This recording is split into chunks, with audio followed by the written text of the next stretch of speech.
Compañeros, hoy en este video no vamos a hablar de ningún momento de la historia, sino de lo que pasó en la prehistoria. Para eso vamos a contar con la información no escrita de los restos arqueológicos de nuestros antepasados. Para entrar en materia, vamos a decir que la prehistoria es el periodo más largo o duradero de toda la humanidad. Bueno, ¿y por qué es el periodo más largo de toda la humanidad? Porque se sitúa entre los antecesores del ser humano y la invención de la escritura. Y la aparición del ser humano es un proceso evolutivo muy complejo que se ha llevado a cabo a lo largo de millones de años, según teorías científicas más aceptadas, pues los primeros homínidos aparecieron hace unos 7 millones de años en África. Y a partir de ellos se han ido desarrollando diversas especies que han evolucionado y se han adaptado a su entorno. Para hacernos una idea, hace aproximadamente 2,5 millones de años apareció una especie Homo habilis, considerada el primer miembro del género Homo y pues que se caracterizó por la fabricación de herramientas de piedra. A esta especie le siguió el Homo erectus, que se expandió desde África hacia otras regiones del mundo y que fue el primero en utilizar el fuego. Claro, gracias a ellos la alimentación cambió y los alimentos como la carne ya no se comían crudos. Después de ellos apareció el Homo neanderthalensis, que habitó Europa y Asia durante cientos de miles de años. Y sí, bueno, hablamos de los neandertales, aunque esos fueron, por decirlo así, nuestros primos contemporáneos y no nuestros antecesores, aunque sí llegamos a convivir bastante con ellos, incluso a reproducirnos en algunos casos. Luego de esto tenemos la especie Homo sapiens, es decir, sí, nuestra especie, que apareció hace aproximadamente unos 300.000 años en África y desde ahí se produjo una serie de cambios evolutivos y culturales que permitieron la expansión de los humanos por todo el mundo. Entre estos cambios se encuentra el desarrollo del lenguaje, la capacidad para fabricar herramientas sofisticadas, la domesticación de animales y la agricultura. Pero volvamos atrás, al momento en el que nuestros antepasados lograron uno de los hitos evolutivos más importantes y algo que probablemente nos haya configurado tal y como somos con nuestro cerebro, la conciencia humana y todas esas cosas. Hablamos de la adaptación más importante del ser humano y esto es el bipedismo. Bueno, ¿y qué es el bipedismo? Fue lo que llevó a nuestros antepasados a tener las manos libres y poder usar la piedra para crear herramientas de distintos usos. Sí, el Homo habilis que ya lo mencioné antes. Con este logro nuestros antepasados se encontraron en lo que se conoce como la edad de piedra. Bueno, la edad de piedra que duró desde hace unos 2,6 millones de años hasta algo antes de la invención de la escritura. La primera etapa de la edad de piedra es el paleolítico, una etapa de la prehistoria que se extiende durante cientos y cientos de miles de años hasta el inicio del neolítico hace unos 10.000 años. Durante este periodo los seres humanos no solo se las arreglaron para hacerse herramientas prácticas, sino que también se dedicaban a la caza y la recolección de frutos para poder vivir, lo que se ha llamado siempre como sociedad cazadora-recolectora. Por aquellos tiempos los humanos eran nómadas, se desplazaban constantemente en busca de alimentos, vivían en pequeños grupos familiares y se comunicaban con señas y otros sonidos básicos.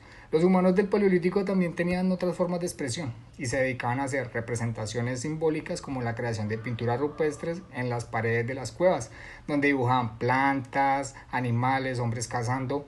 Dentro de la edad de piedra o el Paleolítico pasamos a la etapa del Mesolítico, una etapa de transición en la que básicamente la sociedad cazadora-recolectora llegó a convivir con las primeras sociedades agrícolas.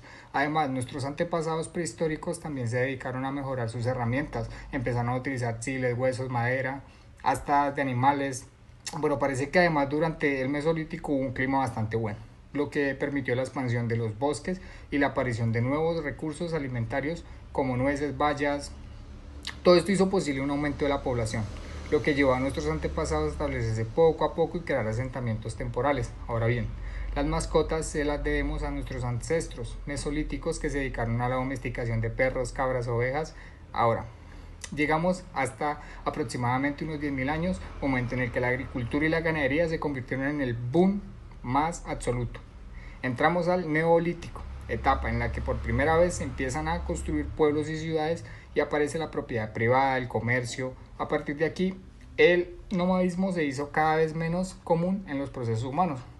Por otra parte, el desarrollo de la agricultura también trajo consigo cambios culturales muy significativos, como el surgimiento de la religión, la creación de artefactos de cerámica y la construcción de monumentos megalíticos. Al tener más tiempo libre y gracias a la observación de las estrellas, los seres humanos empezaron a pensar y reflexionar sobre el entorno dando origen a las primeras manifestaciones culturales y espirituales. Pasamos a la siguiente etapa, la edad de los metales. En este periodo, los humanos aprendimos a trabajar con este material creando nuevas herramientas. Al igual que en la edad de piedra, la edad de los metales también se divide en 3 etapas, aunque son mucho más cortas. Eso sí, hay que mencionar que aquí la edad de los metales son el comienzo de la escritura y el comienzo de la historia humana en muchos puntos del globo. La primera etapa fue la edad del cobre, un periodo que se sitúa aproximadamente en el 4500 y el 2200 a.C. Evidentemente, esa etapa se caracterizó por el uso del cobre como material principal en la creación de herramientas y utensilios, pero también se utilizaron otros materiales como la piedra y la madera. Además, se experimentó un importante desarrollo en la fabricación de objetos, tanto prácticos como decorativos. Hablamos de joyas, vasijas y otros objetos de cerámica. Por aquellos tiempos, ya empezamos a tener los primeros documentos escritos en Oriente Próximo, más o menos hacia el año 3300 a.C. Así que en estas regiones del planeta la prehistoria ya habría terminado y se estaría dando paso a la historia. Por otro lado, durante la edad del cobre no se produjeron tantos cambios como si lo harían en la siguiente etapa, la edad del bronce. Esa etapa, que duró hasta el 1000 a.C., se caracterizó porque estaba usando el bronce, que no es otra cosa que una aleación del cobre y estaño, y esto porque se empezó a usar el bronce para fabricar herramientas. En esta fase se produjo una mejora significativa en la tecnología de la fundición de metales, lo que permitió la producción en masa de objetos de bronce y el desarrollo de nuevas herramientas y armas. Y bueno, eso también trajo las primeras guerras. Durante la edad del bronce se dieron enormes avances en la organización social y la economía de las sociedades humanas, y se desarrollaron las primeras formas del gobierno. También se produjo una especialización del trabajo, lo que permitió la creación de nuevos oficios y la aparición de la artesanía como no podía ser de otra forma. Todo esto se llevó a un avance del comercio y la economía con la aparición de las primeras rutas comerciales y la creación de los primeros sistemas de comercio. Eso sí, durante esta fase el ser humano en gran parte del globo ya había entrado a la edad antigua y las grandes civilizaciones primarias estaban en su apogeo. En el antiguo Egipto, Mesopotamia, las regiones del Valle del Indio y las regiones chinas colindantes con el río Amarillo. La última fase de la edad de los metales llega con la edad de hierro. No hace falta que digamos que la fabricación de estas herramientas pues fue en este periodo que fue hierro, ¿no? Al igual sucedió en la anterior etapa, la edad del hierro, y los avances que se dieron en la metalurgia llevaron al aumento de la capacidad de la productividad en las sociedades humanas. Todo esto hizo que los asentamientos que ya existieron en las anteriores etapas fueran ganando cada vez más peso y empezaron a crear los primeros reinos, ciudades-estado e incluso los primeros imperios.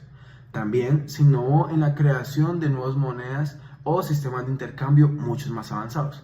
Durante la edad de hierro, todas estas nuevas civilizaciones se sumaron a las anteriores y vinieron tiempos de esplendor como fueron los griegos o los persas, aunque según se miren todas ellas realmente formarían ya parte de la edad antigua. Es muy importante que quede claro todos los procesos que hemos contado que se dieron de forma uniforme en cada parte del mundo. Mientras que en algunos lugares las civilizaciones están en niveles altísimos, otras partes del planeta seguían inmersas en la edad de piedra. Eso mismo pasó con la evolución de los homínidos.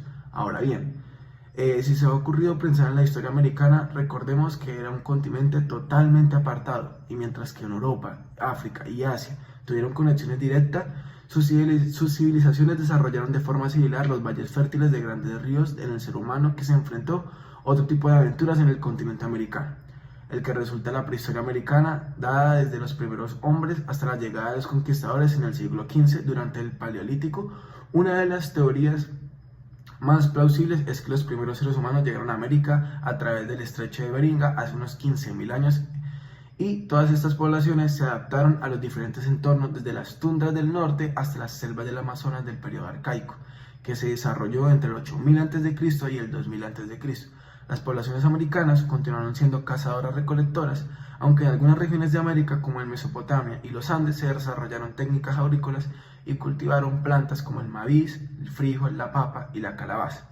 Estas regiones acabarían de forma en el área donde levantarían el futuro de los grandes imperios colombinos. Finalmente, llegó a lo que se le conoce como el Imperio Formativo, que se desarrolló en el 2000 a.C. y la llegada de los europeos en el siglo XV. A partir de aquí surgieron las primeras civilizaciones americanas desarrolladas, y de aquí en adelante comenzarían a construir los grandes centros de comercio. Bueno, al final la historia es pequeñísima parte del tiempo de lo que humano ha pasado en la Tierra.